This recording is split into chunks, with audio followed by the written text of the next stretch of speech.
बंगाल में चुनाव हो और सरगर्मी तेज न हो, ऐसा हो नहीं सकता है। बंगाल में इस समय घुसपैठ का मुद्दा जो है बहुत ज्यादा गरमाया हुआ है। गृह मंत्री अमित शाह लगातार अपनी रैलियों में कह रहे हैं कि राज्य में घुसपैठ ही बढ़ रहे हैं और इसके लिए ममता बनर्जी और उनकी पार्टी तृणमूल कांग्रेस जिम्मेदार है।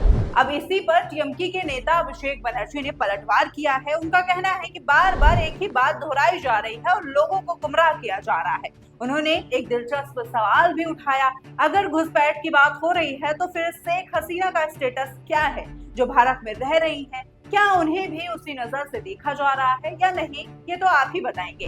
अब एक आम आदमी के तौर पर देखें तो यह मामला सिर्फ राजनीति का नहीं है, बल्कि सवाल उठता है कि नियम सबके लिए एक जैसे हैं या नहीं है। अगर कोई बाहर से आता है तो उसके लिए क्या नियम है, ये साफ होना जरूरी है। दूसरी तरफ अभिषेक बनर्जी ने सुरक्षा के मुद्दे को भी उठाया। उन्होंने कहा कि जब देश में बड़े बड़े हमले हो जाते हैं, जैसे पहलगाम, दिल्ली ब्लास्ट, तो फिर जिम्मेदारी किसकी बनती है?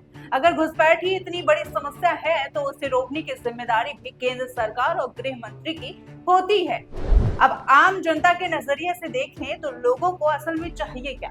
उन्हें चाहिए सुरक्षा, साफ नीति और सच्चाई। लेकिन चुनाव के समय अक्सर मुद्दे ज्यादा राजनीतिक हो जाते हैं और असल सवाल जो है वो पीछे छूट जाता है।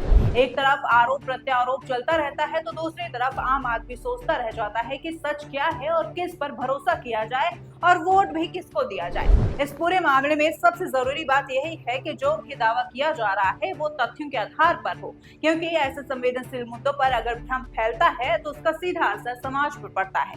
तो एक आम इंसान यही कहेगा कि राजनीति अपनी जगह है, लेकिन देश की सुरक्षा और सच्चाई सबसे ऊपर होनी चाहिए। फिलहाल के लिए अपनी राय हमें कमेंट में जरूर दीजिएगा। इस वीडियो में इतना ही, मिलते हैं आपसे अगली वीडियो में।